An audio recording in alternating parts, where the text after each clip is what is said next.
Hello అండి, welcome to my channel. ఈరోజు national youth day, అంటే మన స్వామి వివేకానంద గారి జయంతి. ఈ సందర్భంగా మన యువతకు నా శుభాకాంక్షలు. ఈరోజు నేను న్యూస్లో చూసింది ఏంటంటే, మన భారతదేశం అభివృద్ధి చెందుతున్న దేశాల్లో 5వ స్థానంలో ఉంది అని.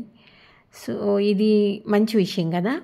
మన దేశమే కాదండి, ఏ దేశానికైనా సరే అభివృద్ధి చెందాలి అంటే యువత చాలా ఇంపార్టెంట్. మన యువత ఎన్నో రంగాల్లో చాలా ముందుగా ఉంటున్నారు.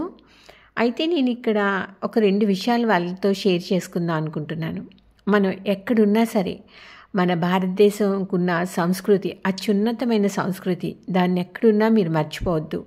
అలాగే భాష, అది ఎవరి మాతృభాష వారు ఎక్కడున్నా సరే మన మాతృభాషను మీరు మర్చిపోవద్దు. ఎందుకంటే నేను ఈ మధ్య రోజుల్లో చూస్తున్నది, పిల్లలకు భాష చదవడం రాయడమే కాదండి, మాట్లాడడం కూడా రావట్లేదు. ఈ ఒక్క విషయం మీకు చెప్పాలనుకున్నాను. Thanks for watching.